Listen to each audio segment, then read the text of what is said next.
শাহানশাহ হযরত সৈয়দ জিয়াউল হক মেজবান্ডারী কাদ্দাসুল আজিজ এর জানাজা ছিল স্মরণকালে বৃহত্তম জানাজা সমূহের অন্যতম। এ সম্পর্কে চট্টগ্রামের প্রভাবশালী পত্রিকা দৈনিক আজাদীর 14 অক্টোবর সংখ্যায় প্রথম পৃষ্ঠায় 4 কলাম ছবি ও 3 কলাম শিরোনামের সংবাদ ছাপে। জানাজায় 5 লক্ষাধিক লোকের সমাবেশ। শাহানশাহ হযরত সৈয়দ জিয়াউল হক মেজবান্ডারীর দাফন সম্পূর্ণ।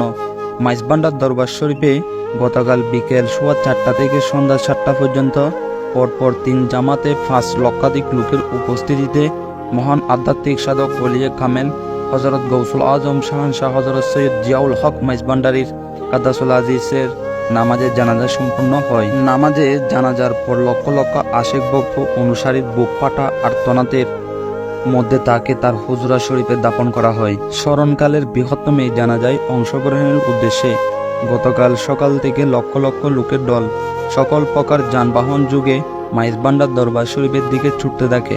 জানাজার নির্ধারিত সময়ে প্রায় 2 ঘন্টা আগে থেকেই মাইজবান্ডার দরবার শরীফের অনূন্য 2 বর্গ কিলোমিটার এলাকায় তিল ধারণের স্থান ছিল না।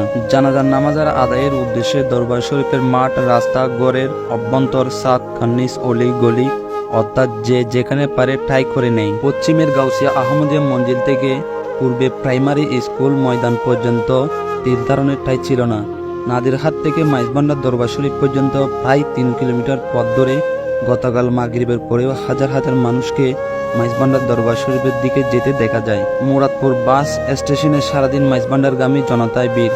শাহানশাহ হযরত সৈয়দ জিয়াউল হক মেজবান্ডারী কাদ্দাসুল আজিজ শেষবারের মতো এক নজর দেখার জন্য মানুষের ভিড় সামলানো দায়ী হয়ে পড়েছে। আইন শৃঙ্খলা রক্ষাকারীর সংস্থার সদস্যরা অসীম ধৈর্য সহকারে উক্ত জনতাকে সামলাতে গিয়ে হিমশিম খেয়ে যান। তাকে শেষবারের মতো দেখার জন্য অনন্তহীন লাইনে মুসলিম, হিন্দু, বৌদ্ধ তথা বাংলাদেশের সকল ধর্মাবলম্বী মানুষকে দেখা গেছে।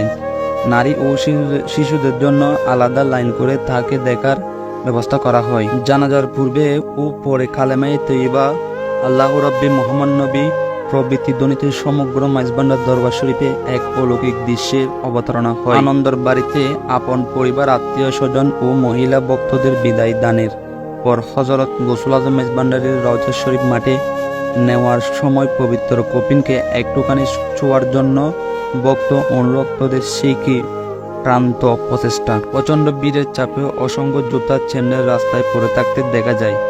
জানাজায় পরপর ইমামতি করেন মাইজবান্ডার শরীফ জামে মসজিদের ইমাম মাওলানা নুরুল আমিন হোসেন। জানাজা শেষে লক্ষ লক্ষ ভক্তের হাহাকারের পাহাড়ে ডিঙ্গিয়ে আর অশ্রুর সাগর পেরিয়ে কফিন এলো তার হুজরা শরীফে। ভিড় এড়ানোর জন্য দাফনের সময় শুধুমাত্র পারিবারিক সদস্য ও কজন আত্মীয়কে ভিতরে ঢুকতে দেওয়া হয়। উপাতের 22 ঘন্টা পরও শাহানশাহ মেজবান্ডারীর শরীর ছিল বারহীন তুলার মতো তুলতুলে ও নরম। ঘামে ভেজা খাপন, মুখমণ্ডলে বিন্দু বিন্দু ঘাম। বেশি মাটি কেটে গভীর গর্ত করায় কফিন থেকে নামাতে অসুবিধার জন্য চিন্তিত ছিলেন, কিন্তু হাত বাড়াতে চোখের পলকে ওজনহীন দেহতা মাটিতে শোয়ানো সম্ভব হয়। তিনি চলে গেলেন লোকচক্ষুর অন্তরালে। চারিদিকে 10 ফুট দেয়াল দিয়ে উপরে 3 ইঞ্চি ঢালাই করা হয়। মোর রওজা আপনা আপনি খাবাঘরের আকৃতি লাভ করে। দৈনিক আজাদী, পূর্বকোণ ও নয়া বাংলা সহ দেশের পত্র পত্রিকায় কয়েকদিন ধরে প্রকাশিত হয় খ্যাতনামা ধর্মীয়, রাজনৈতিক, সামাজিক, সাংস্কৃতিক ও পেশাজীবীদের শোকবাণী। শুধুমাত্র ওহাবী আলেম ও জামাত শিবিরের কোনো প্রতিক্রিয়া লক্ষ্য করা যায় নাই। আশেক বক্তারা দেশ বিদেশে বহু স্মরণসভা আয়োজন করে এ মহা আত্মার স্মৃতি আরও উজ্জ্বল করে।